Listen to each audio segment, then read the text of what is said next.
Meeting is taking place in a hybrid format pursuant to the House Order of June 23, 2022. We will begin in public to hear testimony from witnesses. Following that, we will go in camera to discuss committee business. That's the wrong one. Hold on now. Yes, I'm sure. The only difference is there's no committee business. No committee business. No in camera. I'll deal with someone after on that. Before we proceed, I would like to make a few comments for the benefit of witnesses and members. Please wait until I recognise you by name before speaking. For those participating by video conference, click on the microphone icon to activate your mic, and please mute yourself when you are not speaking. Interpretation for those on Zoom, you have the choice at the bottom of your screen of either Floor, English or French. For those in the room, you can use the earpiece and select the desired channel. Please address all comments through the chair. Finally, a reminder that screenshots or taking photos of your screen is not permitted. The proceedings will be made available via the House of Commons website. In accordance with the committee's routine motion concerning connection tests for witnesses, I am informing the committee that all witnesses have completed the required connection test in advance of the meeting. Pursuant to Standing Order 1082 and a motion adopted on October 4, 2022, the committee is resuming its study on the impacts of climate change. I would like to welcome our first panel of witnesses representing the Maritime Fishermen's Union. Back with us once again is Martin Mallet, Executive Director, and Luc Leblanc, Fisheries Advisor. Representing the Prince Edward Island Shellfish Association, we have Mr. Robert McLeod, President. Thank you for taking the time today. You will each have up to 5 minutes for an opening statement, and I will invite the Maritime Fishermen's Union to begin, please, for 5 minutes or less. Thank you, Mr. Chair, and thank you to the committee for allowing us again the opportunity to present again today on a very important file and situation on the East Coast. My name is Martin Mallet. I'm the Executive Director at the MFU, like was mentioned, and also I am accompanied today by my colleague, Luc Leblanc, our Fisheries Advisor at the MFU. I'll be doing my presentation, my introduction in French. So the Maritime Fishermen's Union, MFU, represents over 1,800 fishers, owner-operators, mostly in the provinces of New Brunswick and Nova Scotia. Since its inception, the MFU's mission has been to represent, promote, and defend the interests of maritime inshore fishers and their communities. The most recent tropical storm to pass through the Atlantic region is the second to hit us severely in just 3 years, with Dorian in 2019 and now Fiona this past fall. Climate change is no longer something to plan for in the future. We are in it with both feet now and have been for several years already in our maritime regions on the east coast of Canada. Fiona is now recognized by experts as one of the most intense and damaging storms in recent Canadian history. Its passage has directly affected our fishers, responsible members in the southeast region of New Brunswick, Gulf of Nova Scotia and Cape Breton, harbors, infrastructures, waterways, and fishing equipment were affected with different levels of damage depending on the regional circumstances related to the storm's trajectory. Here are some recommendations for your committee. 1. We believe that the Department of Fisheries and Oceans should invest significantly in harbour infrastructure throughout the maritime provinces and Quebec to protect wharves and fishing vessels from increasingly frequent and progressively higher storm tides. In particular, it is essential to increase the resistance capacity of the seawalls against this type of tide, as well as to raise the height of the wharves in order to prevent them from being submerged during storms. In fact, the wharves in our regions that have been renovated for this purpose in the last 10 years have mostly survived the storm with minor damage. 2. The MFU recommends that resources be added to the dredging program for the navigation channels leading to fishing harbors. In summary, silting of harbors and shipping channels is a historical problem on the east coast of New Brunswick and part of the Gulf of Nova Scotia. The sandy geology of the region means that storms such as Fiona and Dorian make the situation much worse and increasingly prevent our fishing vessels from going to sea. In particular, the MFU deplores the lack of dredging crews capable of reacting quickly, especially in the case of silting during the fishing season. We therefore recommend that DFO establish a rapid response team dedicated to the emergency dredging of wharves and navigation channels, with the ultimate goal of limiting the economic losses of the fishing industry that must fish now within short fishing seasons of approximately 2 months. Recommendation 3. As fishing enterprises are losing more and more days of operation at sea due to bad weather, we also recommend that DFO adopt a more flexible approach to the opening and closing dates of fishing seasons. In particular, that DFO add fishing days lost due to bad weather at the end of the season so that they are not cut short by increasingly frequent storms. Recommendation 4. We also recommend the long-term continuation of DFO's efforts in lost gear recovery operations in collaboration with the fishing associations. There will be more major storms in the coming years, so we will also have a bigger problem of lost fishing gear, and we'll have to do everything possible to limit their impacts on marine species and their ecosystems. Finally, point 5, the MFU recommends the creation of a financial assistance program for fishing enterprises directly affected by Storm Fiona. Particular lobster fishing enterprises in Northumberland Strait Fishing Area 25 suffered significant losses as the fishing season was active and in the direct path of the storm. The assistance program should, in our opinion, help cover losses or damage to fishing gear, in this case lobster traps, and damage to vessels, as well as lost revenue due to lost fishing days and traps. Sur ce, merci. On that note, thank you. We appreciate your questions on this subject in advance. Thank you, Mr. Millay. We'll now go to Mr. MacLeod for 5 minutes or less, please.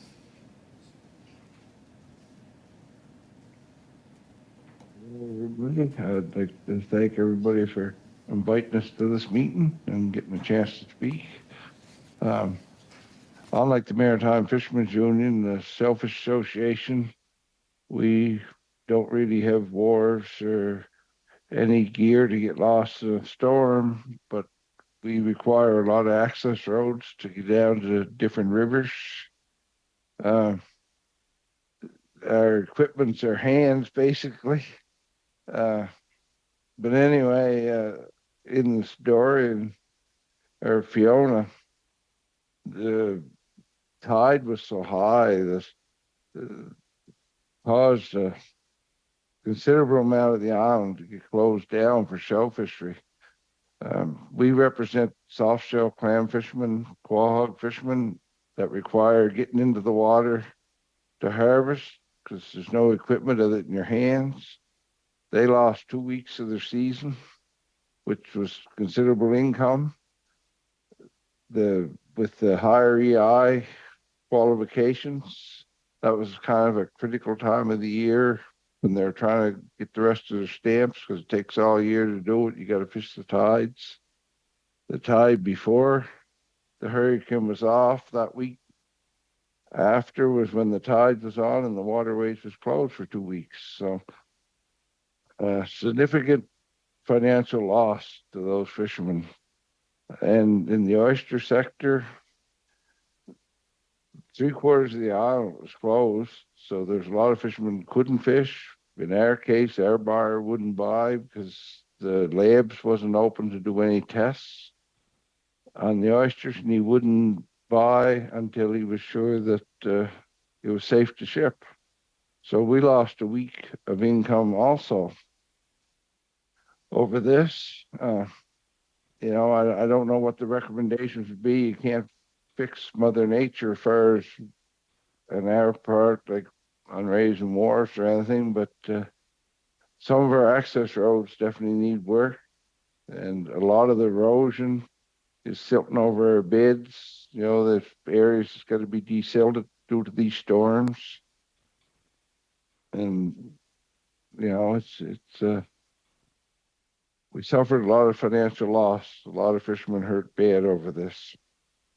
But anyway, I'd like to thank everybody again for letting us partake, and we'll be open to any questions. Thank you.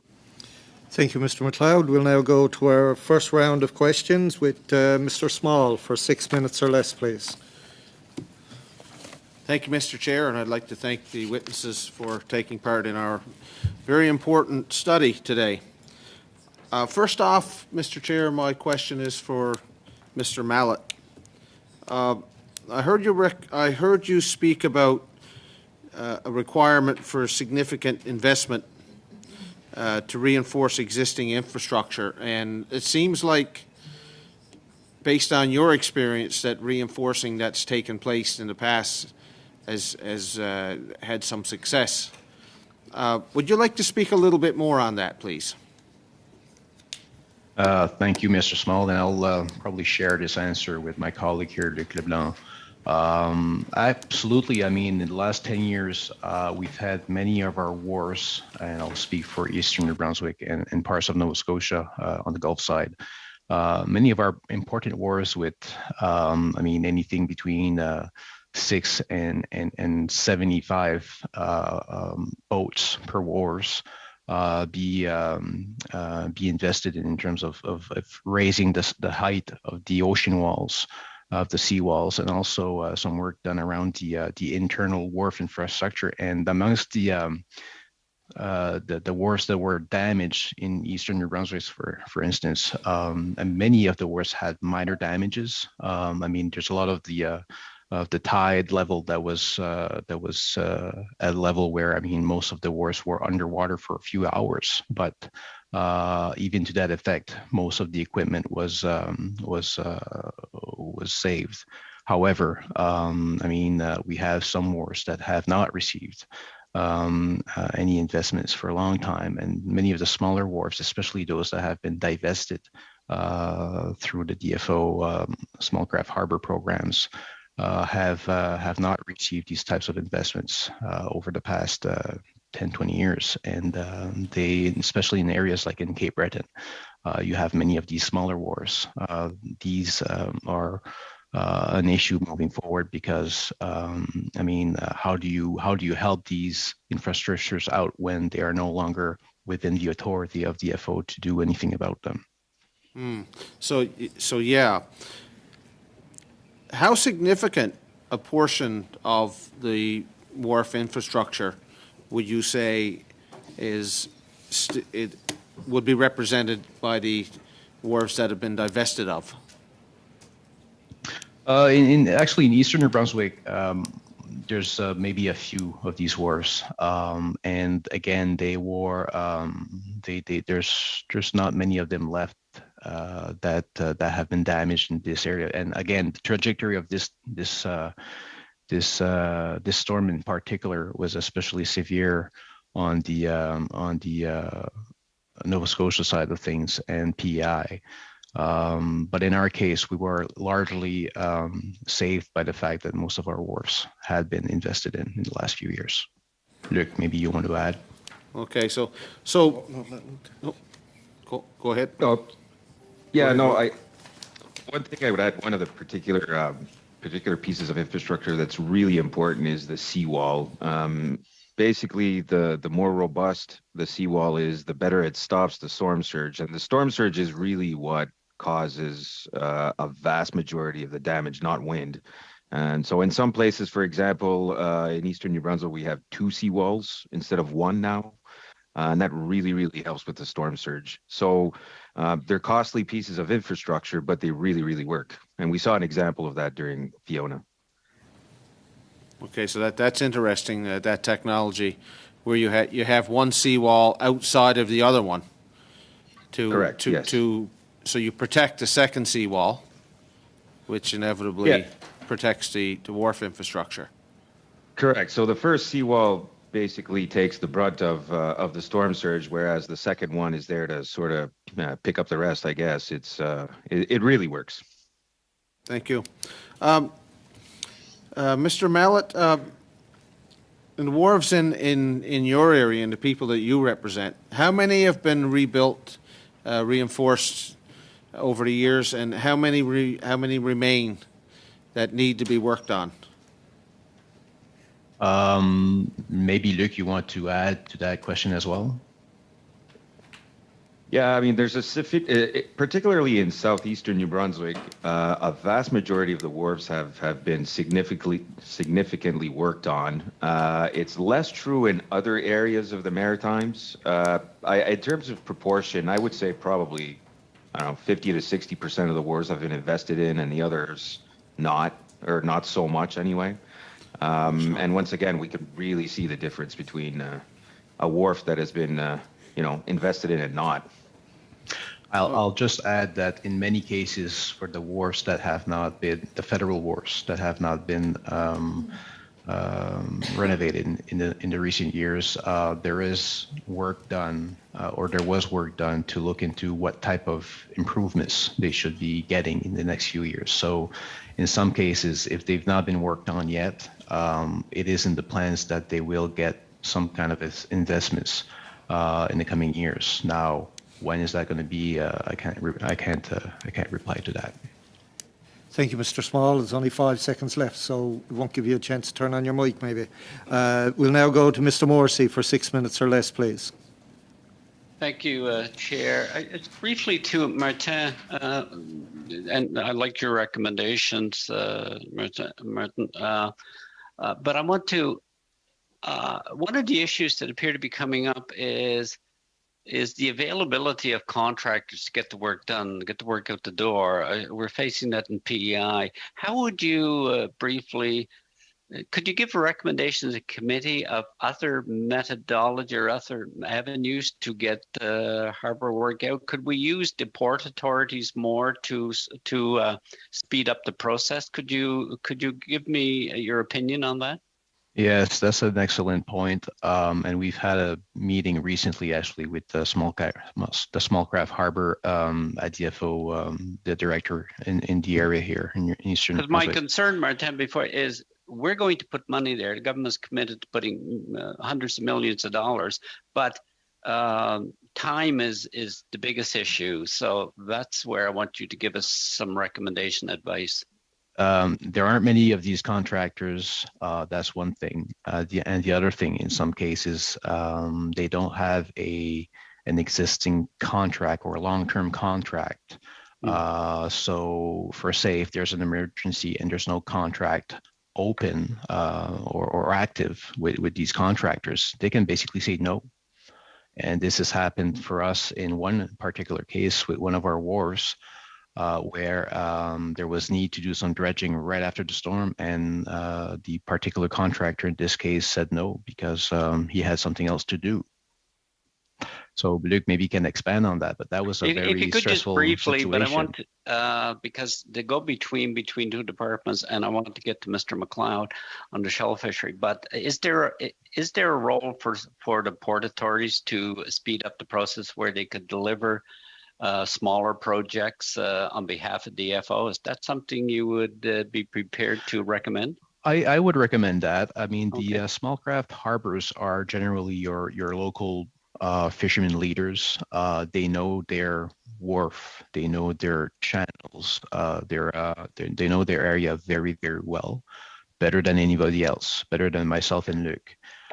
So they know the exact things and equipment that they need to do the work, and potentially maybe some of these wharves could get together and get the type of equipment that they would need, and get their own little group together to do this as a work moving forward, and get these contracts together with DFO to do it.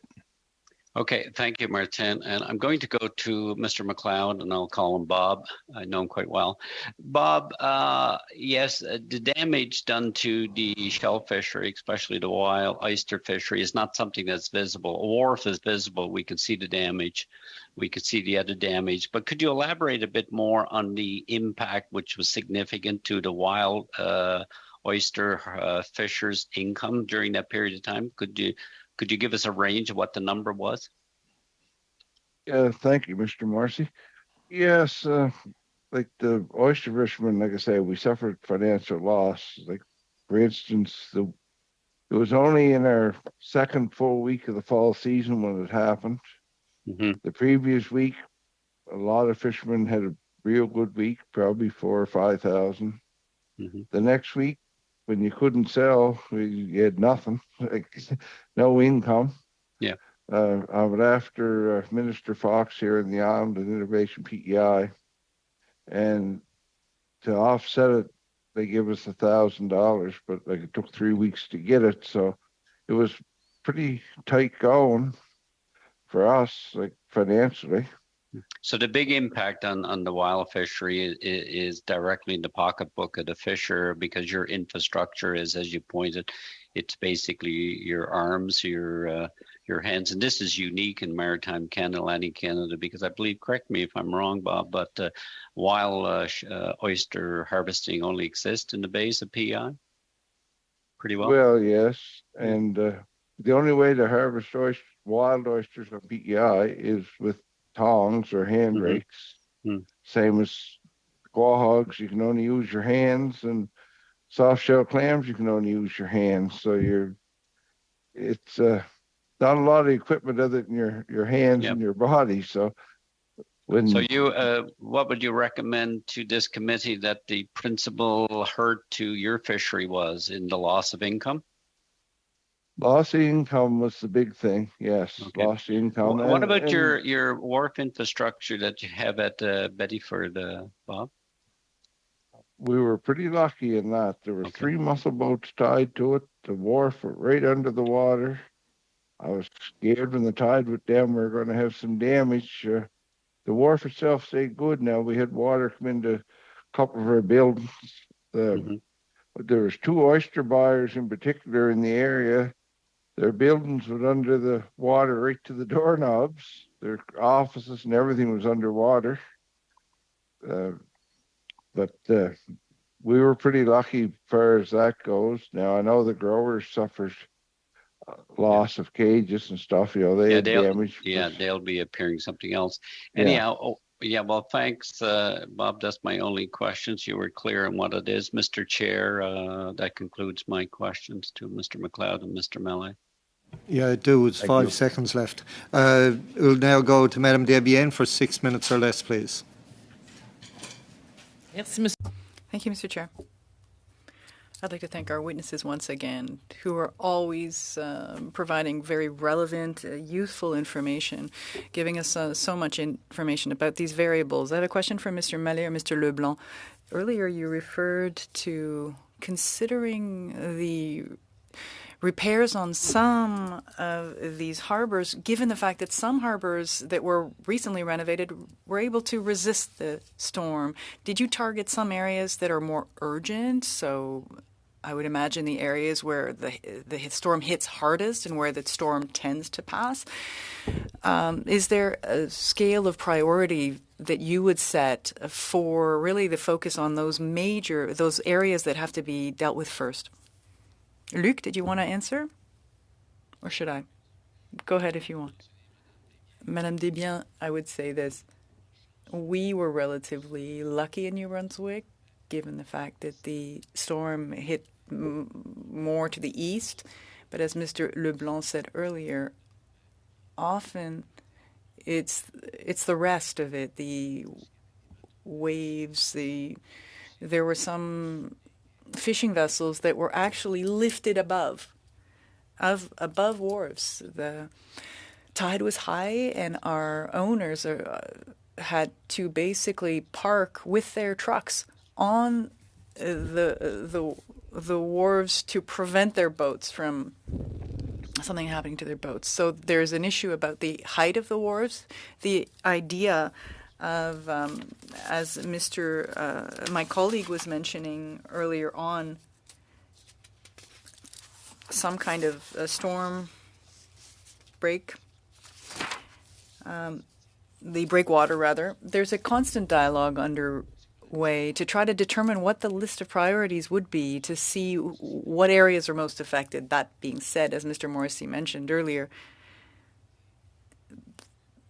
there's a lack of contractors, of labor, to do the repairs on those wards that are the most damaged by these storms throughout the Maritimes and in Quebec. This is something that needs to be addressed in the coming months, because the next fishing season, for most regions, will be in the spring. Is there new technology with respect to stronger material, more robust material? Where does research stand on that front? Is that a criterion to have more robust, with better resistance? That's somewhat out of our area of expertise. I would imagine there are engineers that could answer your question more appropriately, but I know that there are new technologies being developed in terms of materials and composites. Of course, rock, when it comes to breakwater, rocks are those large rocks that we see on most of our wharves. That is the solution or useful, but I think having a conversation specific to the point that you raised would be good. Mr. McLeod, you raised the issue of sandy areas and roads that were damaged. What do you think the next step is? Do you think there's an imminent need for financial support? What would be the emergency over the short term for you? On our part, I'd say the emergency in the short part would probably be to get some of the beds desilted. You'd drag like a harrow type thing, but not really harrows, but over the beds, takes the silt and stuff off. With the banks erosion and stuff like that goes out in the water and covers the beds, it hurts spac catch for the following year and stuff like that. So, we don't really know the extent of the damage to our spring beds yet, because got to wait till the spring before we can check them out. But by the amount of some of the banks that washed away and stuff, I'd say we got a considerable amount of the silt and we should have done. There should be something in place for the spring, probably, to give some of these beds a little cut on to help them revive again. Merci beaucoup. Thank you very much. Tell me, I have one final question. Having a more flexible opening and closing, would that be a good idea, that the DFO be more flexible in terms of its management given the climate change issue? Mr. Mallet, what would you say about that? Yes, absolutely. That's one of our recommendations, in fact, that there be increasing flexibility. There is some degree of flexibility that exists, but of course, every year we have advisory committees for various fisheries, and prior to the opening of some fisheries seasons, there are discussions with fisheries management to establish dates in cooperation with the industry for the start of the season mostly. But I can perhaps get Luc to add something to that.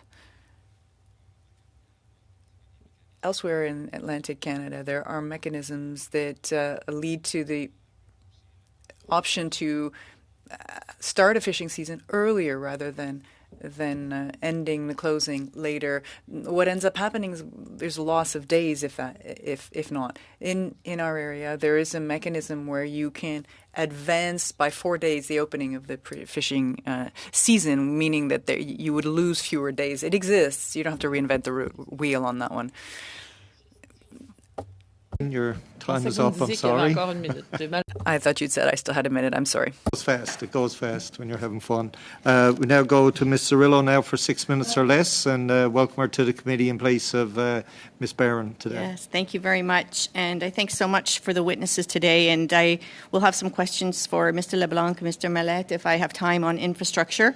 But I wanted to start with Mr. McLeod. You made some interesting comments about employment insurance. And I'm actually thinking about workers, their families, their homes, what happened in the community. So we know EI, it was born over 50 years ago, and it probably wasn't thinking about climate change and the impacts of workers during climate change. And we know the frequency of these events are happening. So my question is to Mr. McLeod is, could you give us some thoughts? These committees can make recommendations, and if there is some changes that need to be made to EI to accommodate climate change, I'd love to hear about it. Just your thoughts. And then some impacts of how it affects workers and their families, their homes, what happened to workers over this one. Okay, thank you. The unemployment rate went up this year. The fishermen actually needed more income to qualify. With lobsters, you can make a lot of money pretty quick, but when you're dealing with clams, quahogs, and oysters, it takes the full 2 seasons to get enough money because, you're not making the money there. And when the climate changes and you get these storms, not only like when that 2 weeks that those areas were closed, it affects the fishermen, it also affects the buyers. And when the buyers are affected, they can't ship their oysters, so there's that many more oysters left in their beds. And in return, then they won't buy as late in the fall. Like our fall season's still on, and it's on to the end of the month, but there's been buyers that quit buying 2 weeks ago because, like, with that closure, they're not moving any product, so they're not going to continue buying. So, okay, you can't sell for that 2 weeks, and then your buyer quits 2 weeks early. There's a month of your season gone, and you're required to have more EI to draw. So it's a real hardship for a lot of fishermen. And on the island with the 2 zones, especially in Charlottetown, it's a real bad situation there because, with the price of gas for them to travel around when you're not making a lot, but yet you need that income for your EI, and then your buyer quits. There was a lot of financial hardship in the shell fishery over Fiona for sure. And I really don't know what the answer would be on this for sure. Like, there's got to be exceptions when something like this happens because it's no fault of the fishermen. Like when you lose 2 weeks because your area's not open and the buyer quits 2 weeks early, there's a month of your income gone. And with the cost of everything and everybody trying to raise families, it was definitely wasn't a good situation for a lot of people. We'll put it that way. Thank you so much. And I am actually going to go to Mr. Mallette on that, just on the workers and the impact, because I think that maybe this is a conversation that we need to have around what EI needs to look like in the midst of climate change. Mr. Mallette, do you have any comments about how it affected your workers and how difficult or easy it is for them to be able to pay bills when these kind of things happen? Absolutely, and I'll leave it maybe to Luc to start on that question, and I may add, Luc, do you want to go ahead? Yeah, I mean, it's definitely more difficult to qualify for employment insurance if there are less fishing days on the water, obviously. So it's been difficult this year. I haven't heard of any direct problems as of now, but we're fresh off of fishing season. If in general the comments from fishermen are that things are changing, the nature of seasons are changing. They're getting either shorter or longer depending on the species, but definitely we'll need to take a look at that in terms of employment insurance. It's going to affect people's ability to qualify for the program, obviously. Yeah. I heard something about the lab testing too. I know we have a shortage of labor all around. I mean, I guess you're also reliant on other peripheral industries like labs, so that's very interesting. Okay, I wanted to just go to Mr. LeBlanc. You mentioned about the storm surge and the seawalls, and I wonder if you could just tell me a little bit about how that funding was planned for and administered on the projects that are working on protecting from storm surge, federal programs. I guess I'm really interested in hearing about. Well, these were programs that were put in place since, I would say, maybe 7 or 8 years ago, and these were pretty significant investments made across Atlantic Canada. But in my neck of the woods, or my neck of the sea, I should say, there's been some pretty significant investment in wharves in southeastern New Brunswick, and they've really proven to be quite effective in protecting the livelihoods of fishing communities, in the sense that a fishing vessel is somebody's livelihood. Without a fishing vessel, there's no money to be made.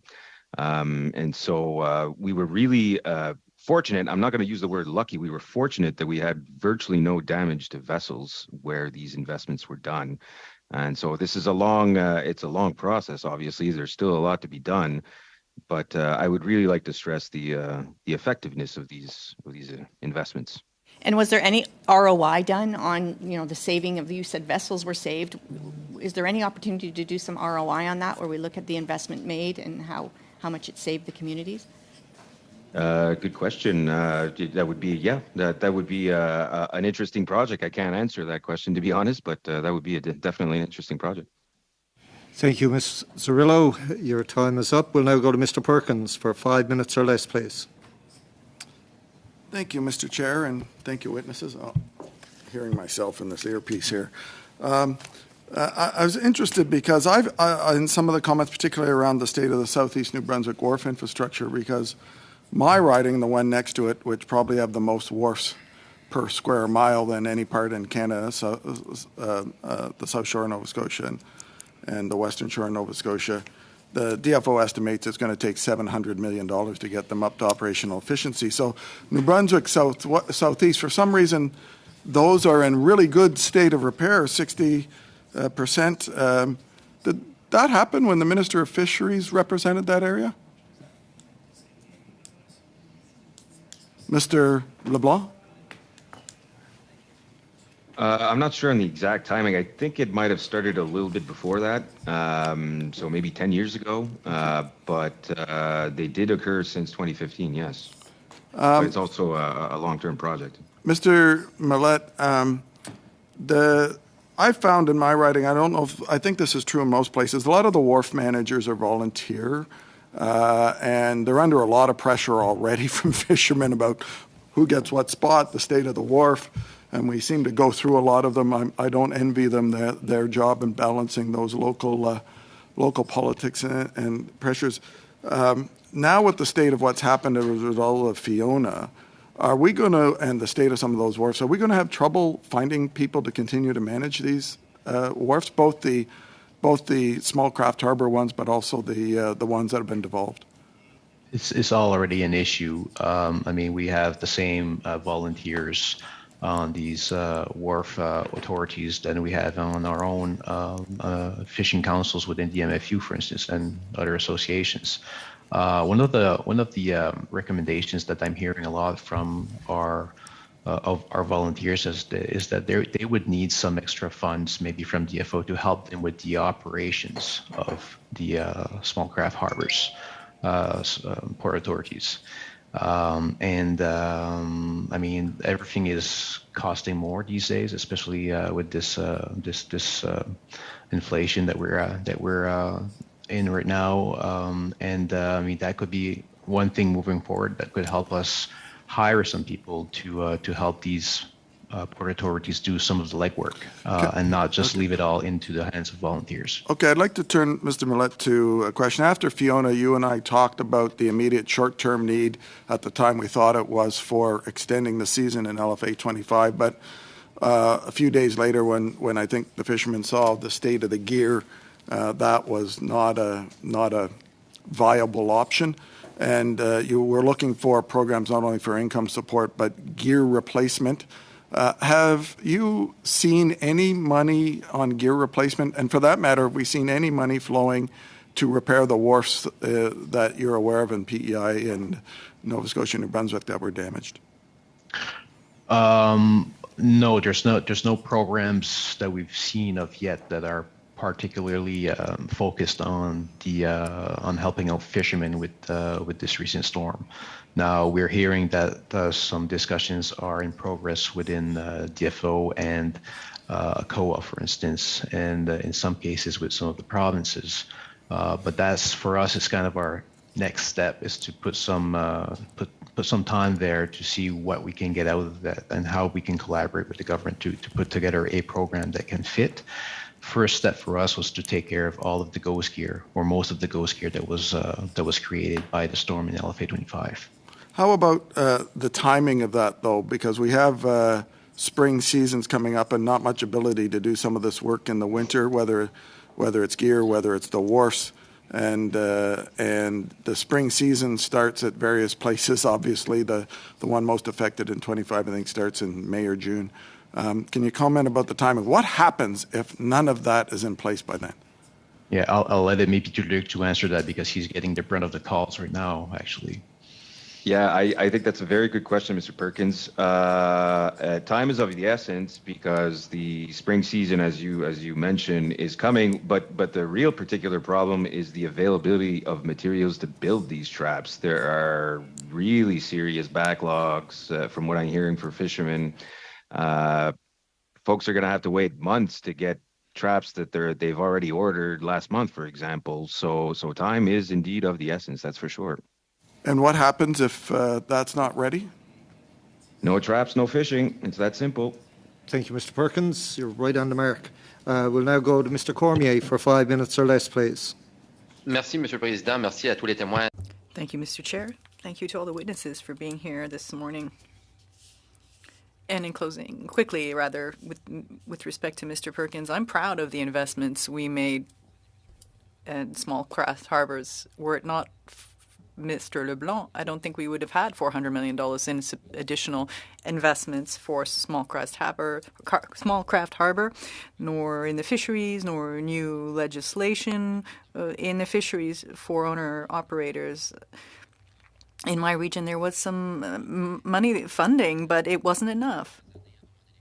For years before my elections, the reality is we've been trying to rebuild these wharves in my region. Mr. Leblanc, Northern New Brunswick, as you said, has not been as hard hit by this storm. Nevertheless, there was damage. And I looked at your presentation earlier, and I saw that you were referring to dredging. What makes me frustrated is that every year, department officials know very well the wharves that are going to require dredging for the opening of the season, and they drag it out until the last minute once the season's already started, basically. Have you seen or have you heard, or I should say, have you seen this, and have you shared those concerns with the officials from the department when you have met, or when you do meet with them? I'll start. We had a meeting about a week after the storm in the fall with the regional director for the Gulf region and small craft harbors. That was the number one thing on our list. The fact that we didn't have enough capacity in an emergency. We need that dredging capacity, and well ahead of the beginning of any fishery season. Okay, but Mr. Mallet or Mr. Leblanc, we have that capacity to dredge, but there seems to be this useless bureaucracy in play that means that we're not moving ahead with some contractors. Other contractors could do the work. Do you feel that? Are you also hearing that from your fishers in the various small craft harbors?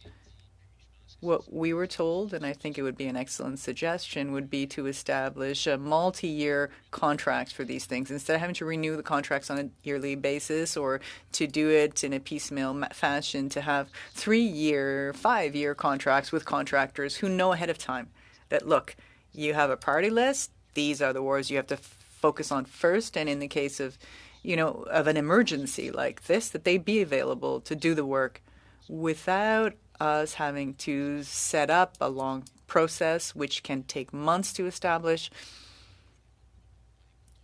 and to have contracts when we actually need something in a matter of hours or days.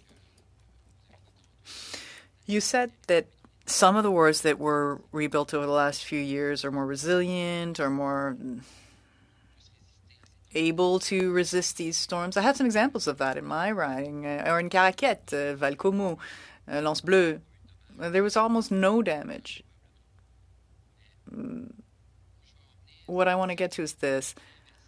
Had we invested the amounts we had in some wharves, instead of wanting to close down some of them, like the department says, there's a wharf 20 minutes away. Let's not invest over here. Let's get them to move, the fishers move over there. So wouldn't it be good if there were better strategic planning as to the investments in these wharves? Because as you know, a harbor in a small community like Pointe Verte or Petit Rocher, even if there's only 15 fishers, that's the economic driver of the region. Do you think we should have new strategic planning as to how we want to invest with the new money that's coming in? Because I hope we'll receive. I hear there's going to be support, but for these small craft harbors. But what are we going to do in order to make these wharves stronger, more resistant? Answer: yes, absolutely. We've seen a second storm in the span of 2 years. You absolutely need to review the strategy. Despite the fact there have been major investments in the last few years, that's insufficient given what we can expect in the coming years and decades. If there is to be, if we are to say there's one positive side to this storm? Well, it's that we've seen the evidence that if a wharf is well renovated, it can actually survive a storm like this. Okay. Okay, there's only about 15 Merci. seconds left. You won't get a chance maybe for the question, let alone an answer. We'll now go to Madame Debienne now for 2.5 minutes, please, or less. Merci, Monsieur le Président. Thank you, Mr. Chair. I put this to you. Of course, the public has perhaps not been as affected, but the rising sea level is an issue. In my area, l'Île aux Coudes, there are times where emergency services can't even get through because the tides are rising so high that they're above the level of the wharves. So actually it's having a negative effect on human beings because the emergency services are disorganized because of climate change. So if you add to that the fisheries problems that you're experiencing further in the Gulf of St. Lawrence, the Maritimes, and the Magdalene Islands, if you add to all of this the reality of the fact that we're trying to adapt to climate change, COP27 just finished, and we're hearing that Canada did not look so good when it comes to the environment and is not fighting climate change enough.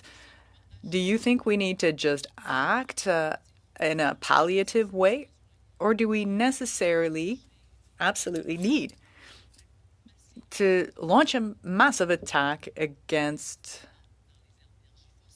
for instance, focusing on the energy investments on fossil fuels and all of that? Do you think we need to focus on both sides there?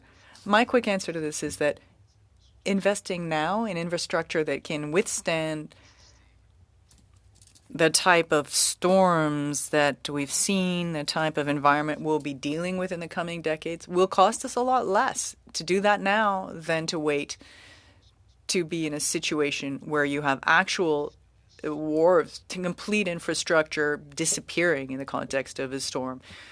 There will be minor damage, yes, of course, even with new infrastructure, even with these renovations, but it's a lot less than to replace an entire wharf at once. Is the fight against climate change something that should not be neglected in an immediate term, Absolutely, these two things have to go together. Right now we're in a situation where we have no choice but to learn how to adapt as human beings to climate change, which is here to stay. Thank you, Madame Debienne. We'll now go to Ms. Cirillo for 2.5 minutes or less, please. Mr. Chair, and I'm hearing a common theme here about ounce of prevention might be a pound of cure, so hopefully we can get some data on that.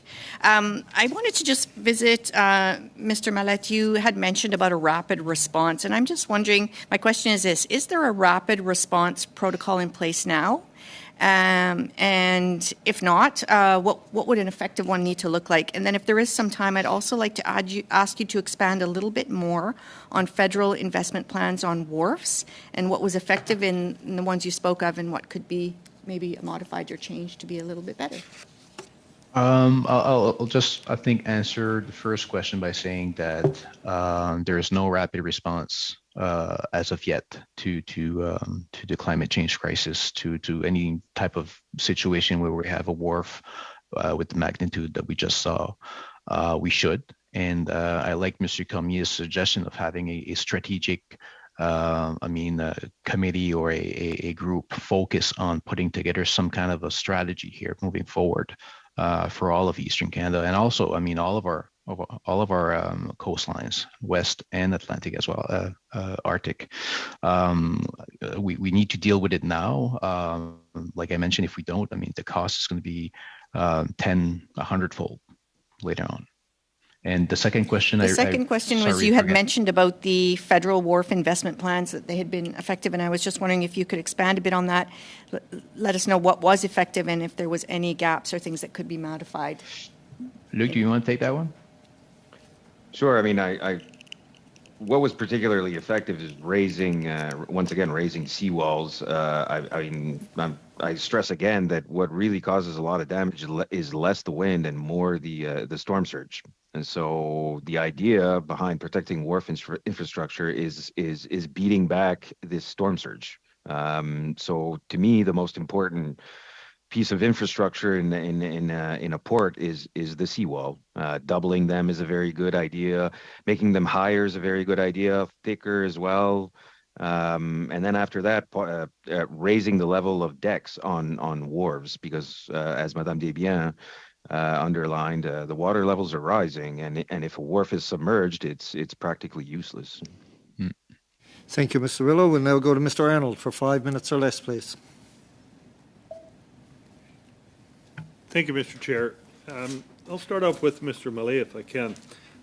Mr. Millet, in your organizations dealing with DFO, how significant is resilience of fisheries infrastructure in DFO's actions? That's a good question. I mean, we're not privy to the internal discussions that are being held within DFO in terms of what type of planning they have looking ahead towards this climate crisis. But I think that, I mean, there are some conversations, especially being held between DFO, Smallcraft Harbor, and the port authorities, especially in our case over the past 10 years, I would say. Yeah, look.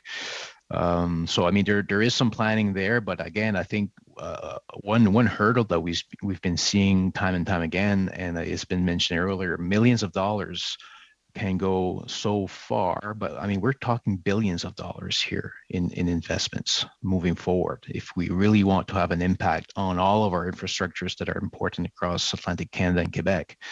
I mean, this is it's just a way ahead. I mean, if we don't do it, it's just going to cost much more, or at some point we just won't have any capacity to go out fishing anymore. Trying to come back to the question then, has DFO identified resiliency as a primary objective in their wharf rebuilding or structuring program? Again, I can't answer for sure. So they haven't made that clear, in other words. What level of resilience have you seen in work so far in their investments, in the millions that have been spent so far? Well, like we just mentioned, I think that the wharf infrastructures that have been renovated with the idea that moving forward, the sea level would be increasing, and also the intensity of storms would be increasing as well. Like Luc mentioned earlier, the main cost of these renovations were raising the seawalls to make them higher, wider, and also increasing the height of the wharf decks. And also the material used for the new wharfs is really important. I mean, the old wharfs, and especially those that have been knocked out by this storm, were made out of wood pilings. And in many cases, when these wood pilings are hit directly by wave action, it just puts them all together. I mean, it just breaks them up. Okay, thank you. I'll switch to Mr. McLeod now, if I can. Mr. McLeod, you mentioned that the testing lab was closed due to the Fiona, the storm. What caused the lab to be closed? The power. The power was out in Charlottetown there for better part of a week. So the lab didn't really get open until the following Monday after the storm. CFIA didn't require any tests for some reason or other. Any other time they'd be testing everything right to the nines, but in this case they didn't require tests. The buyer that I was selling to wouldn't buy because he didn't have his oysters tested. And when he did get them tested the following Monday afternoon, they failed. So he couldn't ship. But would an auxiliary power source have enabled the lab to stay open and allowed that testing to take place so that you could have moved your product? I would think it would have. And really and truly on the side of safety, it kind of put the whole shell fishery in jeopardy by they're letting product be shipped without being tested. I can't figure that out. I really can't figure out how come that was done. But anyway, but yeah, auxiliary power probably would have got that lab up and going, and product should have been tested. That was a pretty high tidal surge, and the water was pretty coppery color, and it should have been tested. But anyway. Thank you. Okay. Mr. Millet or Mr. LeBlanc, I believe you mentioned an assistance program, more of a long-term program. Can you elaborate a little bit more on what you think that might look like? Would it be following the agricultural insurance programs or something along those lines? Yes, maybe one option would be to look at the model that was used just recently with the COVID crisis, where there was some access to a loan program, with part of it being forgettable as a grant. So I mean, the difficult thing here is to try to gauge what is the actual need per harvester, right? I mean, every harvester has a different situation to address, and in some cases, like in our case in LFA 25, where the fishery was going on during the storm, some fishermen on the eastern part of that zone had very little damage to their gear, whereas most of our fishermen on the western side of the zone were very affected. And in some cases, some of the lobster traps being used that were new or that were just a few years in, usually they have a 5 to 6 year lifespan. But with this storm, even if they recuperated their equipment, the lifespan of their equipment is shortened by a few years already. So they'll have to reinvest in their equipment much sooner than was anticipated, and that was not part of their business plan, let's say. So I mean, access to loans, access to some support like that, so that they can reinvest in their businesses, very important moving forward. Thank you, Mr. Arnold. You'll owe me a little over a minute on your next round of questions. I'll go quickly to Mr. Callaway to finish out this round. Okay. Thanks, Mr. Chair, and hello to the witnesses and MP Zarillo. Thanks for joining us today. One of the many things that you learn in a committee like this, and with a vast array of expertise, is oftentimes there's common themes. And we had 4 ministers of fisheries in the Atlantic provinces speak to the fact that we're in a climate crisis and that we need to adapt. We've heard that from fishers, fishing associations, processors, and NGOs. So common themes there. So number 1, we're in a climate crisis. Number 2, we have the largest industry in Atlantic Canada that is impacted by it is fisheries. Number 3 is we need more investment. We've made $1 billion since 2015, or made, yes, about $20 billion since 2015 into small craft harbors. And as MP Cormier said, that's not enough. We need to do better, and we also need to adapt. We need to adapt how we do things. So with all of that in mind, there's a lot of food for thought here, and I particularly liked the conversation between Martin and MP Cormier on a strategic committee. I thought that's an interesting approach. So I do want to take some time to unpack the whole concept of climate resilient harbors. And my dad, when he worked for Mine Rescue, he would often have these big wig engineers from Montreal to come in, and they would meet with the miners to tell them how the mine was going to be run and had the structural integrity. And oftentimes the miners would say, "Come here, buddy. I want to talk to you how I think we can make this work." So the practitioners know how to make things work. That's fishers and fishing associations. So when it comes to the environmental resiliency of the small craft harbor, I'm wondering, Martin, Luke, and Mr. McLeod, can you give us an idea of what does that mean to you in terms of creating the resilient small craft harbors, or for that matter, other coastal infrastructure? We have processing plants that are mere feet away from the ocean. What do we mean by creating it?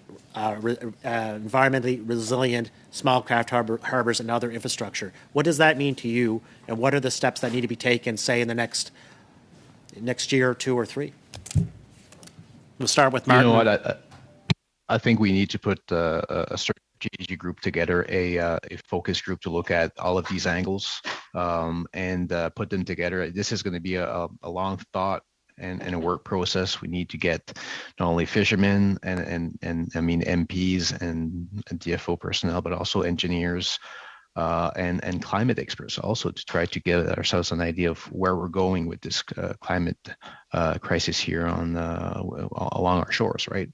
I think that moving forward should be number one on the list to put, I mean, a long-term study group together because this is, I mean, we're in this for a long haul, right? So might as well put the infrastructure together to take care of it. Thanks, Martin. Maybe we'll go to Luke and then to Mr. McLeod. Yeah, to me, resiliency will be fishing enterprises operating in a much more hostile environment. And by environment, I mean, obviously, the sea. The sea is getting angrier and angrier at everybody that's on it. And these new installations or these investments will have to keep track of the fact that fishermen need to operate in this growingly more hostile environment. I'll give you a very concrete example. Wharves that are clogged with sand need to be reopened in a timely manner and really fast. So to me, a resilient harbor is a harbor that can operate in an increasingly more hostile sea. Mr. McLeod? Yes, I really don't have any answers. And like I know we got some of our older oyster warehouses that were probably at the time seemed like they're built quite a ways away from the water, but with bank erosion and higher water levels, now more than we would like to admit, they're getting flooded out. So I don't know if they need additional, like a break wall out around them or something to protect them. The newer warehouses are built higher and away from the water, but some of our biggest buyers is probably got their buildings sitting in the worst spots. So I really don't know what the answer would be in that. Other than, I don't know. It's and as Mr. Morrissey said, we do have a little harbour that we operate through the Shellfish Association, lobster fishermen, mussel fishermen, stuff too. And we're very fortunate that it's deep water. Like when Malpeque Harbour gets sanded in and there's no access, we have very deep water into our wharf. We could probably use a breakwater outside of it to really protect it against these storms. Like I say, the last one was under the water. The boat was higher than the wharf, but they survived. The next time, who knows? But we're very fortunate to have deep water into it anyway. Thank you very much. Thank you, Mr. Kellaway. That concludes our first hour of testimony. I want to say thank you to Mr. Millet, Mr. LeBlanc, and Mr. McLeod for being here today and sharing their valuable information with the committee as we do this particular study. So we're going to suspend for a couple of minutes just to switch over our panels. So meeting suspended.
We'll call the meeting to order again as we've got everything done to be ready for the second panel.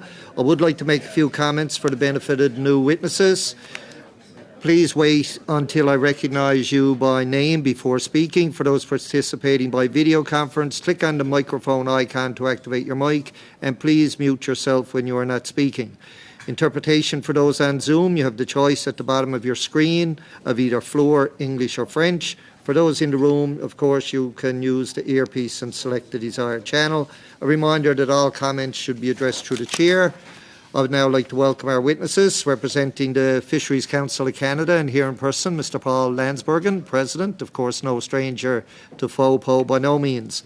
And representing Sogelco International Incorporated, we have Richard Ablett, Vice President and Chief Science Director. Thank you for taking the time to appear today. You each have 5 minutes for an opening statement, and we'll begin with Mr. Landsbergen, please, for 5 minutes or less.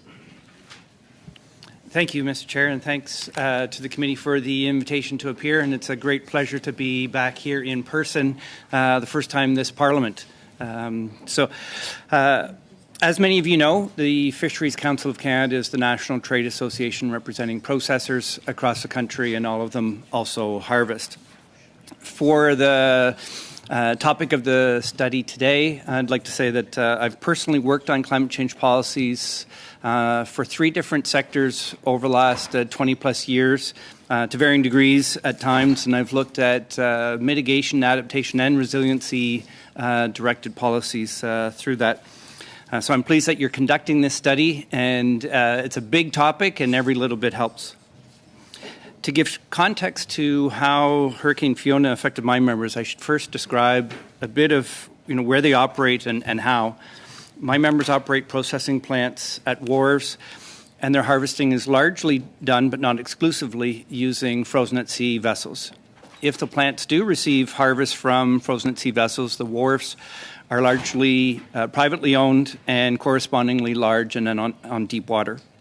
For the plants that rely on smaller vessels and or independent harvesters, the wharves can be much more vulnerable to extreme weather events, as you've heard from other witnesses. I'd like to report that graciously, my members were only indirectly affected by Fiona. And my heart goes out to all those that were much more directly affected. I can only imagine how devastating it can be to have your homes, your businesses, and or worse, loved ones lost because of Fiona. However, there will be knock-on effects through the supply chain because harvesting capacity is diminished. This means processors won't have the same level of product to supply their customers, and they could lose shelf space, which is always difficult to get back. Earlier this week, you heard from Oceans North, and while I may not always agree with Dr. Fuller, I would like to say that in her opening remarks, she gave an accurate characterization of the challenges we face with climate change. And with your indulgence, I have some brief comments on broader climate change through the lenses of mitigation, adaptation, and resiliency. And after that, I welcome your questions. In terms of mitigation, actions that can be taken across the sector and the coasts will be differentiated based on the circumstances inside and outside our sector. For example, electrification is an effective option for the inshore fleet, but not necessarily for the offshore fleet. Hydrogen might be a more appropriate alternative fuel for offshore vessels. Within my membership, companies have largely picked the low-hanging fruit, which are the actions that conserve energy and cut costs. The more transformative actions are slower in coming because they require more collaboration, involve considerably more risk, and a lot more money. However, the Ocean Supercluster and other efforts are advancing new technologies, such as to replace doors on trawl nets. And this could improve fuel efficiency upwards of 30% because it drastically reduces the drag on the vessel. For adaptation, we are experiencing climate change impacts already on the oceans and our fish resources, and these impacts will only get more pronounced in the decades to come. DFO has been working with the FAO and allied jurisdictions to better understand these climate impacts on our oceans and the corresponding adaptation strategies, and I applaud that collaborative approach. A lot of this relates to how DFO manages our fish resources and the broader ocean ecosystem, but it also includes regulations that govern our sector. I look forward to ongoing dialogue on these complex issues, and a good example is how will fisheries science and management decisions that follow incorporate climate impacts. It will be paramount to engage the sector as this is done so we can understand and buy into it. Thinking broader than just EFO, the National Adaptation Strategy was released yesterday, and I'm glad that it's there, but I have to say its development lacked meaningful engagement with the ocean sector and particularly the fisheries sector. In fact, with all the attention to the blue economy and oceans, one could expect that the ocean could have been its own theme in the strategy. Instead, it was mostly implicit, not explicit, across the 5 themes. So quite frankly, I was quite disappointed in the process and the draft strategy. I'm still reviewing the final version, but from a quick scan, I didn't see a whole lot that had changed in how oceans or fisheries are considered. In terms of resiliency, true resiliency is all-encompassing and includes the sector's assets, community infrastructure, and in fact, the global supply chain. And you've heard considerable testimony from others on this. We individually and collectively need to consider how and where we build infrastructure. For example, our building codes, our engineering standards for where and how we work and live need to better incorporate resiliency. So thank you, and I look forward to your questions. Thank you. We'll now go to Mr. Ablett for 5 minutes or less, please.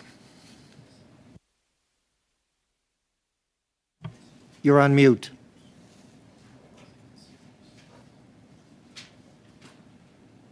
Yes, good afternoon, Mr. Chairman and honourable members of the committee. I hope you can hear me now. My name is Richard Ablett and I represent Sugelco International, Seafood International, basically a company operating in Montreal or based in Montreal and owning and operating 2 factory units in the Maritimes. One is in New Brunswick as Bolero Shellfish Processing in Saint-Simon, a factory operating on the basis of traditional lobster and sea cucumber processing products, and a second plant where I'm based today in Summerside, Prince Edward Island, as Summerside Seafood Supreme. And our plant is involved with the production of specialty products, including a range of chilled, pasteurized seafood ready meals, and then marketed throughout North America as mass retail products. Together, these 2 plants operate on a year-round basis with about 280 employees, and Sugelco has sales in the range of $50 to $60 million. It's a family-owned business and been in business for 46 years. Today, what we're trying to do is provide a perspective for consideration of the committee from the view of what we are as downstream value addition secondary processors. So we operate at the end of the value chain within the PEI seafood sector and with an emerging threat of market loss. So over the last few days, I've been sort of listening to the deliberations of the committee, and I see a lot of direction towards the primary end of things, the infrastructure rebuild requirements. Very much our company is at the end of the chain in a sense as an ingredient purchaser from the aquaculture sector in PEI, specifically with mussels. So live mussels constitute the basis of a range of our products. And if you just look behind me, you see, as an example, mussels and garlic butter type products with a high content of Prince Edward Island cultured mussel. And these are selling across Canada and into the United States, effectively through the Costco chain and Walmart marketing outlets. So Walmart and Costco are major customers for our products, and our sales are growing. And the interesting feature of the product base coming from this factory is that they are pasteurized, chilled products, never frozen. So this allows us to produce and market a product into a specialty niches inside these mass retail chains without the competition from frozen product. And our plant is able to make 20,000 units a day. So behind all of that, we recognize that Hurricane Fiona has had massive impact on infrastructure and the primary resource as fishery and aquaculture base in Prince Edward Island and the region. And that obviously recovery assistance is needed for what we call the front end of the value chain. But Summerside, our plant here, represents a real-time example of an unforeseen impact of the hurricane at the downstream end. And I'm sure that many other secondary processors in the region will have similar problems. So we try to bring this to your perspective as an example. So this particular factory in Summerside has a long-term supply arrangement with Prince Edward Island North Shore mussel grower and processor, specifically Prince Edward Aquafarms, one of 3 of the larger operators in PEI. In place for 12 years and with an understood supply chain that has been uninterrupted and can provide mussels to the plant of a high quality nature and meet our specifications. In the last year, we purchased 1.1 million pounds of mussels from our supplier, and we're scheduled to move up to 1.7 million this year on the basis of expanding sales for the products you see behind me, but also for 3 new products that will be introduced in the 2023 season. And not to get into it, but these would be additional mussel retail products as mussels arrabbiata and Thai curry and a seafood boil product. Now, what I want to try and do is tell you what our emerging dilemma is as an example, and then try to say what might be provided as some kind of mitigation approach. So currently, the plant is challenged with a reducing supply of up to 500,000 pounds of mussels due to losses in the resource space behind us. So dropping from 1.1 million down to 700,000 is really sitting in front of the company right now.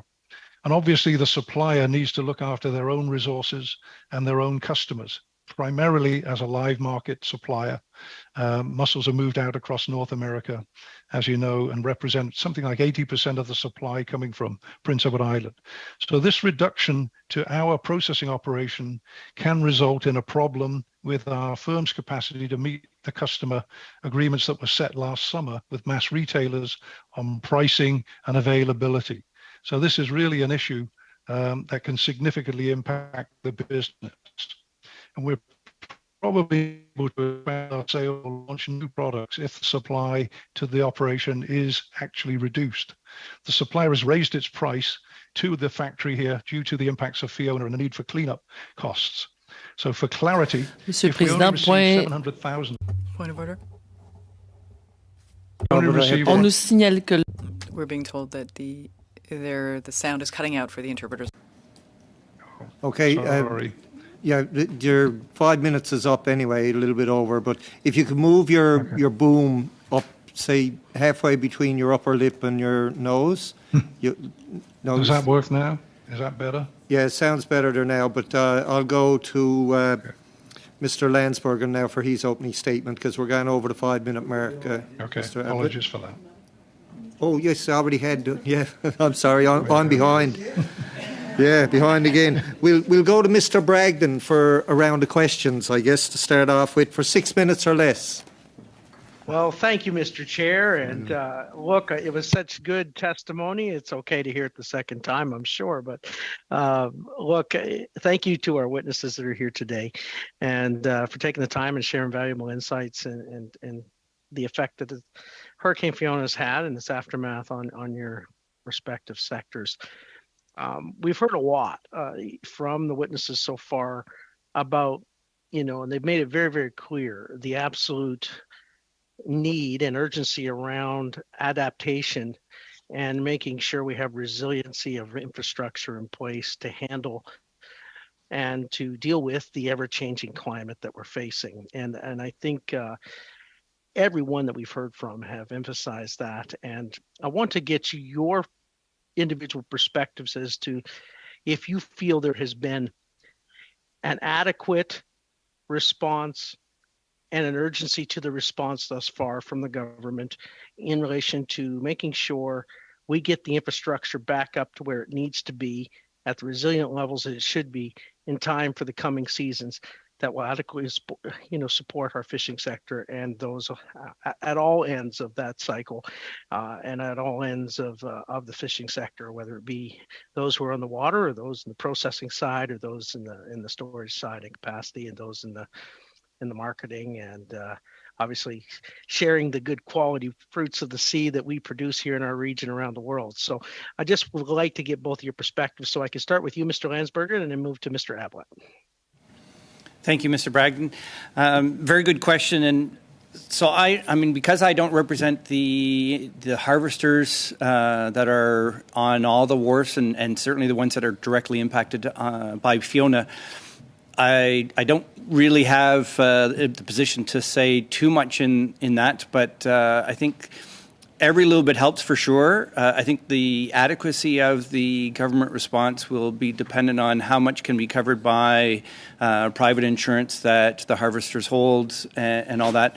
I think you heard from the witnesses earlier this afternoon. I think the bigger problem will be, is there the capacity to rebuild everything that was lost? And I think that will be the bigger challenge for the immediate time frame. Well, thank you, Mr. Ablett. You're on mute. You're on mute.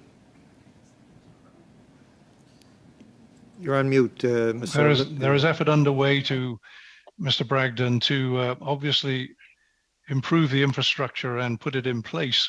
But again, time is an issue here, and then winter is coming in Prince Edward Island, and it looks unlikely to me that some of the wharf reconstruction will be done on time. What I kind of identify, I think there's $300 million kind of identified around the Hurricane Recovery Fund, and I understand something like 100 million might be directed towards the wharf infrastructure issues and some of the hardware replacement. And so obviously that's a good first move, but I think there's still decisions made to be allocate some of the other monies into areas that need to be supporting obviously the front end, if you like, of the processing or the harvesting and handling chain. So yeah, I think things are underway, but time is going to be very tight.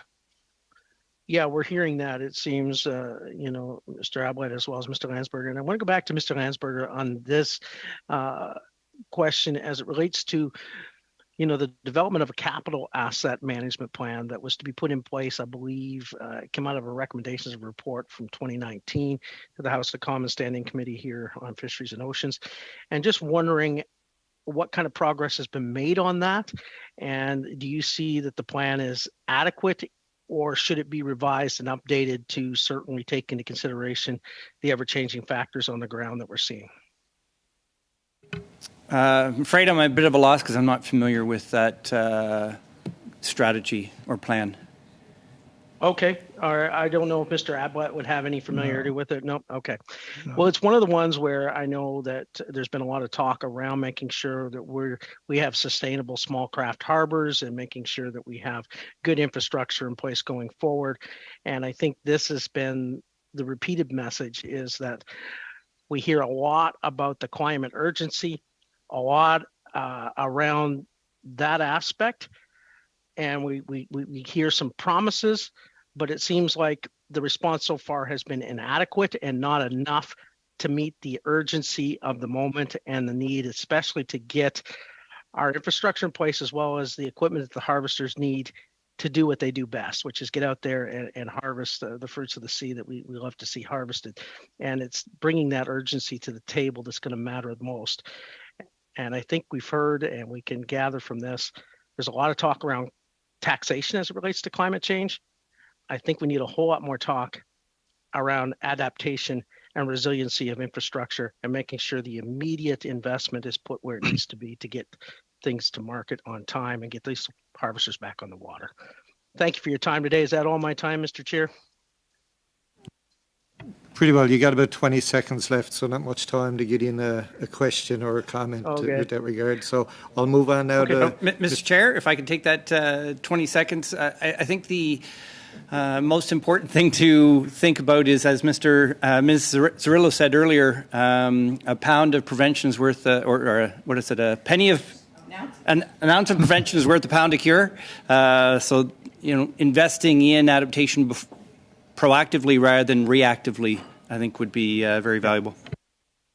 Thank you for that. That's great. We'll now go to Mr. Hardy for 6 minutes or less, please.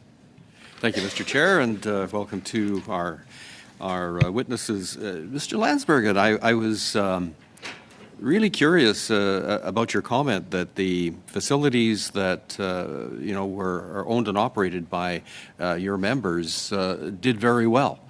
Were they just lucky, or did something take place that made them more resilient? They weren't in the path of the storm. And that's because, I mean, there may have been some processors that were damaged by the storm, but they weren't within our membership. So in response to Fiona, things were very quiet in terms of my members calling me and discussing what the impact was on them directly. In terms of insuring against these kinds of incidents, are your members able to get adequate insurance coverage? And what is the price, if so, what's the price been like over the last few years? Yes, the insurance costs for business insurance and marine insurance to insure vessels and also the processing plants and all that, that is of great concern to our members. The price has been going up, premiums have been going up. There's been ever-increasing exclusions in the coverages. This is before the pandemic and before climate change. The underwriters have even started to some degree, back away from the sector, and so that makes it ever challenging. And so I think as we look forward decades into the future, this is only going to be more of a problem. And how do we address that is a good question. Generally speaking, if you can offer an opinion on this, for those who have suffered losses who may have had insurance, what would you think the deductibles would be like, or how much of the loss would actually be covered by whatever insurance policy, of course leaving a gap then that people would look to government to fill? That's a good question. I'm not privy to the specifics of individual policies of members. They just generally complain about the premiums and the deductibles. I think there's probably a good question to be had on, are there some comparables between the fishery sector and aquaculture and agriculture on land? So they have assurance programs, business risk programs. With these extreme events like we've seen with Fiona, is there a discussion that needs to be had around maybe there's a role for government to play in providing similar assurance for the fishery sector or seafood sector? I'll turn now to Mr. Ablett, and I'm going to just assume something from your accent that you might be familiar with Europe, and having had a chance to visit a number of small fishing communities along the north shore of Scotland, and I know that the North Sea can be particularly wicked, and yet those very, very old harbors seem to stand up very well. Do you have any opinion, any thoughts as to why that's the case versus what we've experienced here? And again, you're on mute, sir. I feel that the whole, world is now being challenged by, obviously, climate change. So you're seeing, impacts here in the Atlantic region, similar to what would be experienced, I think, across in Europe as well. The ocean is irrevocable because cap species. This is really impacting situations like Prince Edward Island or the coast of Scotland or wherever, and it's not going to go away. We can reduce the amount of CO2 by taking SUVs off the road, but we cannot really change the irrevocable pathway that is now underway for the sea level rising, and with that, the storm surges that are coming with it. And I live on the north shore of Prince Edward Island. I can tell you, you've never seen anything like this last storm. So it's a quantal event, relatively, and it's catastrophic. And then the next one is coming next year, potentially. So, we in the seafood industry have to be on the mark and on the ball here as to know what we're going to do into the future. Thank you for that. Back to you, Mr. Landsberg. And, there's well over 1,000 small craft harbors in Atlantic Canada, and a good chunk of them are there for the fishing fleet. Does our experience now, and particularly the cost involved of having to repair quite a large number of them, start to speak to the need to rationalize the number of these ports? Well, I noted you had that discussion with the previous witnesses earlier this afternoon, so I think they gave a very good response to that question. And what was that, in your view? Well, they thought that perhaps there was value in having that discussion. I think I would be stretching beyond my mandate if I gave an answer on behalf of the independent harvesters. All right, thank you. Thank you, Mr. Hardy. We'll now go to Madame Debian for 6 minutes or less, please. Merci, Monsieur le Président. Thank you, Mr. Chair. Thank you to our witnesses once again. I'll try to say your name. Landsbergen, is that correct? Yes, thank you. I found it quite interesting to hear you say that it would be possible to have a plan that is similar to what exists for farmers. On a number of occasions at this committee, I have raised that very point. How would you conceive of support that would be structured in the fisheries that would be adapted sort of like agri-investment or agri-recovery and all those other agri programs that the farmers get to benefit from and the processors also in the agricultural field? In the plan that Mr. Cormier was raising, that there could be some predictability, financially speaking, that would mean that competition could be maintained when it comes to the fisheries sector in Canada and Quebec. Merci pour la question. Mon français. Thank you for the question. No worries. Anglais. It's a good question. I haven't looked too closely at the agriculture programs because I felt like they were an apples and oranges comparison to certainly the wild capture fishery.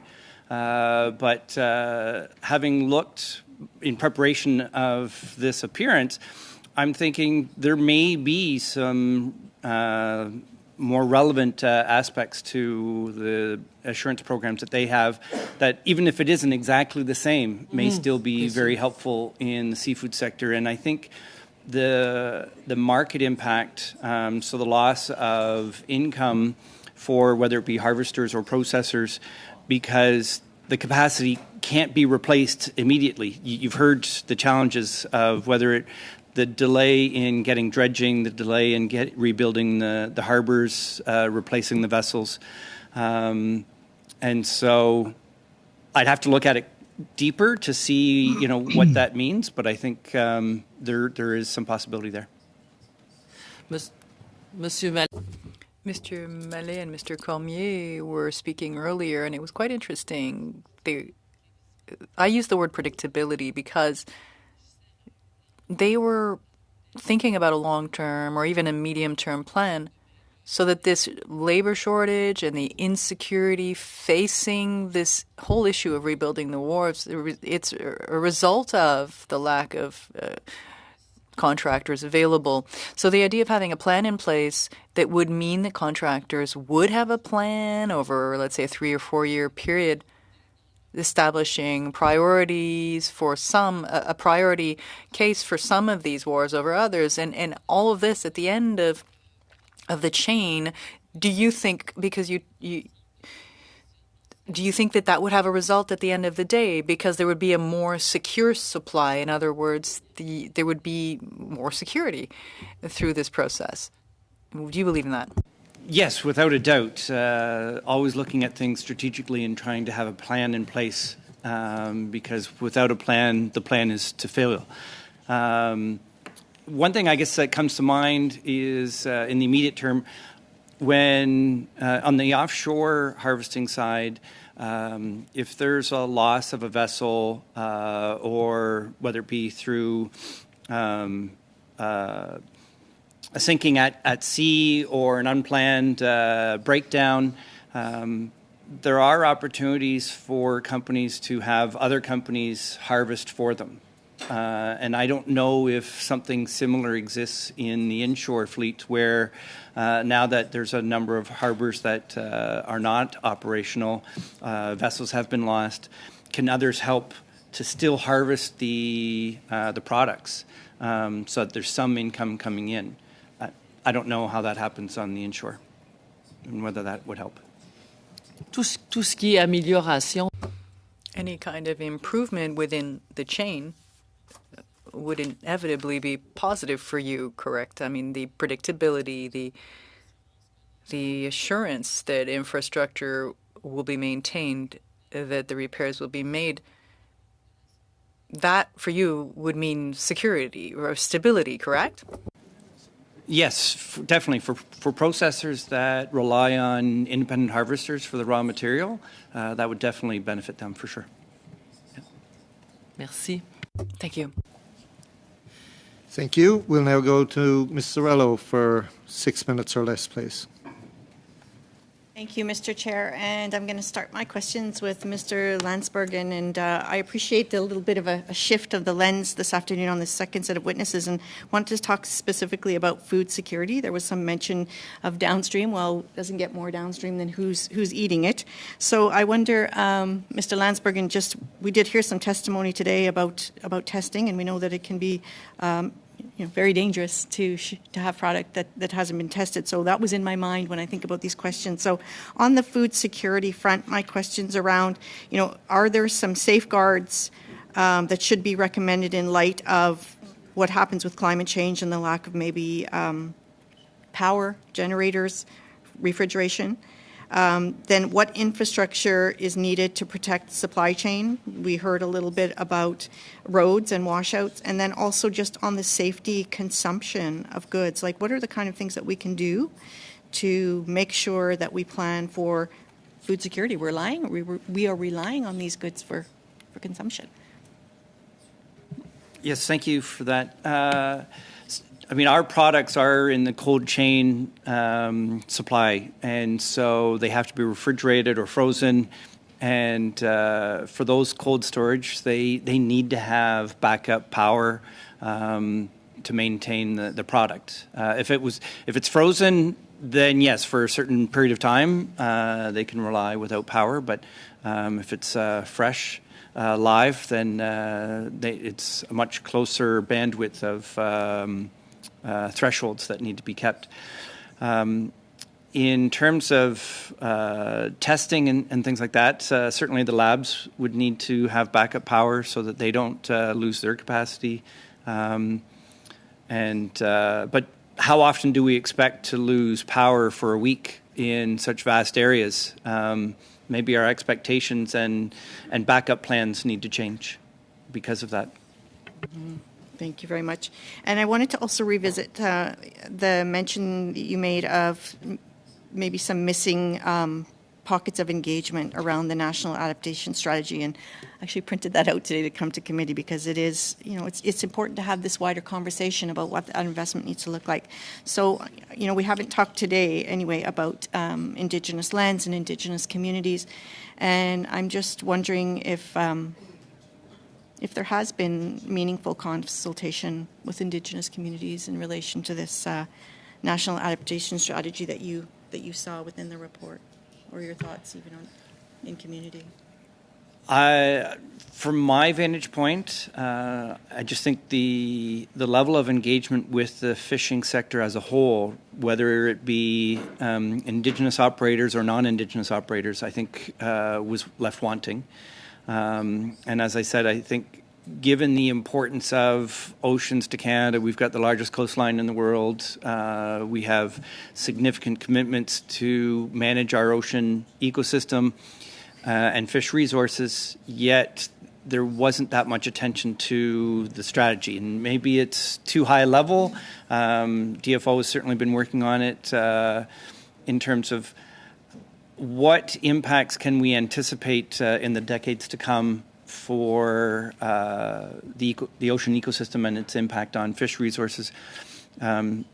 We've already seen whether it be mammals or fish changing their migrating patterns and behavior, and that's going to continue. How does that impact our management and licensing of to the resource?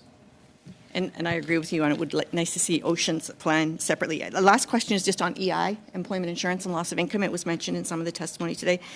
Do you have anything to share about how EI could potentially be there to protect in the face of climate change for workers in the fishery industry? I don't think we've really looked at using EI to help in this respect. So I think you heard from the witnesses earlier this afternoon how if they have not been able to work long enough to qualify, then they're out of luck. So then the question is, well, do you give them some sort of exemption because of the circumstance? I don't know, but that's a broader question that I think government needs to have. And do I have any time left? Okay, I'm gonna ask our second witness then, or have we lost them? They're there. Okay, I just wanted to just ask a little bit on the. So you spoke of line extensions and the extension of your business, and anticipated and contracts with retailers. So my question is, are these discussions happening amongst business, how there will be business interruptions with climate change?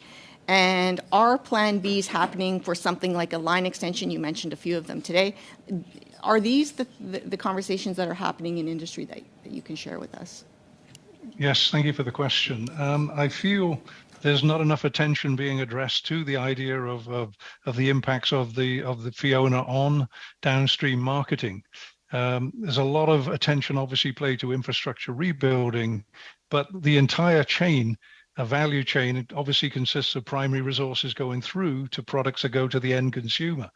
So marketing and positioning and trying to maintain brand and sales is obviously an issue that is going to evolve with time as these climate change impacts increase. So in the particular case of our company, we're threatened right now. We may be able to manage our way through it, but definitely there's a lot more attention needed, I think, to understanding what's going on once you leave into the export market mass retail situation and try to maintain your supply chain. There's no mercy with the mass retail buyers when you can't supply them. And so in the case of, let's say, the mussel industry or the oyster industry, it's 2 to 3 years to 4 years to reinstate the biomass that can feed through to maintain these export kind of products. And I'm just going to, sorry, I'm just going to cut you off because I'm going to lose my time. But what came up earlier was maybe being able to do. Your time has gone way over, over. Thank you. Sorry. We'll go to Mr. Small now while he's adjusting his tight button there on his jacket for 5 minutes or less. Thank you, Mr. Chair. Don't be holding your breath so long. I've got several questions to ask here, so I appreciate fairly quick responses. Mr. Landsbergen,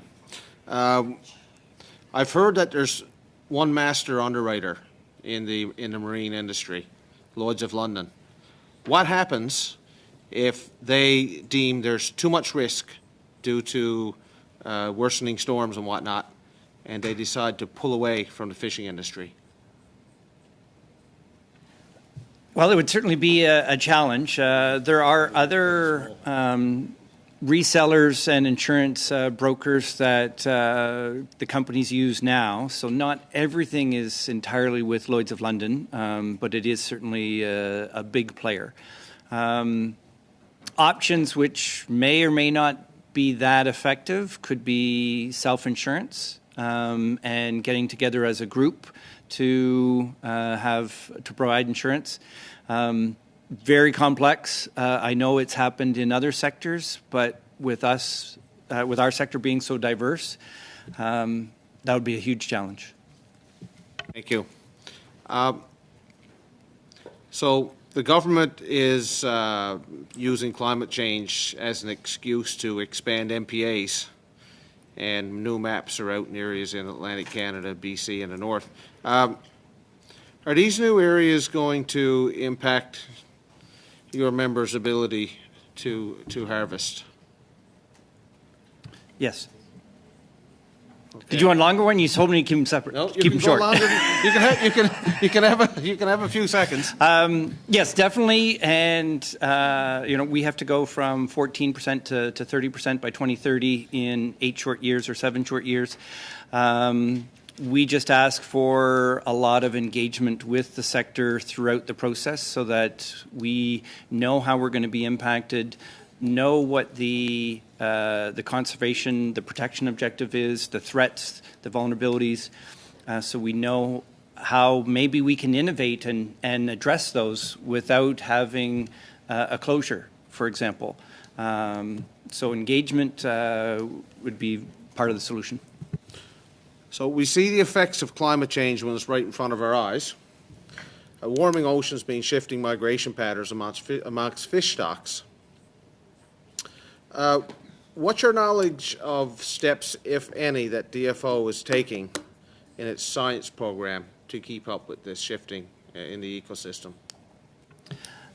Good question, and one that I've been preoccupied with in terms of adaptation is, as I mentioned in my opening remarks, DFO has been working with FAO and allied jurisdictions to commission studies, and so they've done.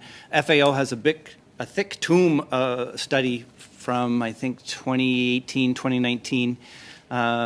Looking at climate impacts around the world and adaptation strategies.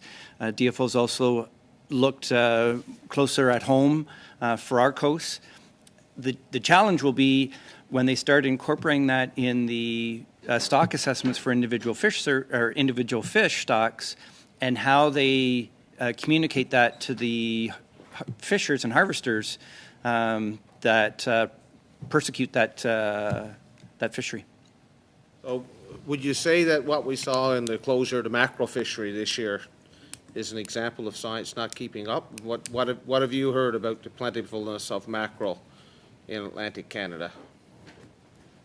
Well, I think there's always a challenge of what the harvesters see on the water and what the catch rates are versus what the scientific models say. And on that one, there's a real debate on which one is more accurate. And we just need to continue having a dialogue on that to make sure that future decisions are as best informed as possible. Innovation funding programs are set to expire in the next year or two, and these have helped the industry invest in clean technologies. Do you think these programs should be extended to help the industry better adapt? Yes, in fact, that's one of our requests for the pre-budget consultations. Not only for climate mitigation, but just innovation in general. We have a lot of opportunity in terms of growth, and to achieve that growth, it's going to be by value, and that means investments in emerging technologies. And I think there's a legitimate role for government to help share the risk of that, and whether it's be through something like the Atlantic Fisheries Fund or the Fisheries and Aquaculture Clean Technology Adoption Program, because I think the broader adoption is going to be more of an issue than sort of the first movers. Thank you, Mr. Small. A little bit over. I'll make note of that and take it back next time. We'll now go to Mr. Morrissey for 5 minutes or less, please. Thank you, Chair. And the study is to look at the impact of climate change and directly the damage created by Hurricane Fiona. As I indicated to an earlier panel, some of the damage is easy to quantify, easy to see. But I want to go to Dr. Ablett. PI has an international reputation in blue mussels. I believe we're the dominant supplier. If the market took years to create that market and sustain it. And given, am I correct? I understand there was some 70% of that current crop wiped out. Is that? It's in that magnitude, certainly, yeah. $28 million is the number that I have of product. Among the three big processors, they've lost most of it. Yeah.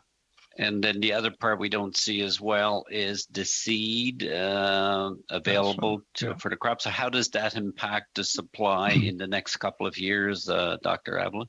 Yeah, well, that's a worrying thing. And again, what I'm being told is 2 to 3 years to try and put the biomass base back in place. So this is going to take time. It's real, and it hasn't really hit us yet because obviously the hurricane occurred in September. Well, that would be when the seed would be in its position, most delicate kind of format. So if it gets wiped out or beaten up, essentially as has been in the hurricane, we're going to see the impact of that next summer, next fall, and the following year, because there's a 2-year grow out cycle before you can harvest the mussel. So again, if PI mussel is out at the marketplace, what does that do to our brand reputation in the marketplace? And I want you to expand or opine on the ability as we rebuild the stock to be able to market it. Yeah, well, I think that's a very good point. This is the threat that worries everybody, is that the whole idea that you lose your Prince Edward Island authenticity, and the provenance of the product into the North American market. And this is what concerns obviously our company. It could be devastating, because if the supply chain really is broken and cannot be met, the quality will also be down on what is being sent to the market as well. So yeah, we're in poor shape potentially as this rolls forward over the next 2 years. So yeah, in the live market, sales are impacted as well as the processing products. And what would be the cost to PEI? What would be the cost to PEI? And then maybe expand on how it would impact your company, which took years to build these specialty brands, and the benefactor is the blue mussel fishery of Prince Edward Island. Yeah, I can't actually answer the total value, but I can speak for our company as an example, where if we are reduced in our supply chain this year, the impact is around $4 million on sales, lost sales and revenue associated just with not being able to achieve the usual amount of mussels that we're consuming. But with the launch of new products on top, that actually doubles, because we're projecting something like a loss of $8 million in revenue for our particular company. And we would take something like 5% of the inventory supply from our supplier, who would sell most of their mussels into the live market. So it's multi-million-dollar scale, no question. And it's obviously concerning for the future. But it's going to take 2 or 3 years to reinstate. So what do you recommend to the committee? The committee is analyzing this to identify cost in the various sectors. Our government has announced several funds. One's just $300 million through a COA to assist the industry recover or adapt to the damage from Fiona. What would you recommend to the committee? Would be some programming that would allow the industry to adapt to this and be there when the industry recovers from the hurricane. So I feel there's a need for what I would call a market loss or risk mitigation program, specifically. Try to be very sort of focused on the concepts that obviously people are losing market position, they lose brand damage, there are issues there from the processors to maintain and preserve their businesses during the recovery period. So this could run as a kind of 2 to 3 year program, essentially providing support to the industry and maybe representing about 10 or 15% of what is being allocated for the total recovery fund. So it's not the main part, but it's one part, an important area. So it's an end of chain assistance, if you like, to market preservation and maintenance of companies that have been damaged by the unfortunate loss of their raw material. So this might be a 2-year renewable type program run through a COA, in my mind, not so much DFO. DFO are more on the infrastructure support end of it, but a COA understands the downstream requirements. So it's essential to the maintenance of the value chain from raw material supply to finished goods and market distribution. That kind of program could be quite well defined, and I'm sure there would be a lot of uptake on it or requirement. And if I might... Chair, how much time do I have left? None. Oh, thank you. Yeah, you're actually gone over about 40 odd seconds. So, but it was a nice try to even ask. I give you credit for that. But I thought Madame Zarilla would give me her time that she didn't. Well, actually, she doesn't have any to give you, Bobby. We're kind of to the end of it, because it'd be unfair, I think, to go to another 2.5 minutes of questions and not get to the last 2.5. And there's only about a minute and a half left in the committee time as we have it now. So I'll say a huge thank you to our witnesses for this particular session, Mr. Ablett and Mr. Landsbergen. Thank you for coming today and sharing your valuable knowledge with the committee as we try to get through this particular study and get a report done for the House of Commons. So again, thank you to everyone. I will remind everyone that next meeting on Tuesday, we will have our fourth and final meeting for the study of the impacts of climate crisis. So with that, meeting adjourned.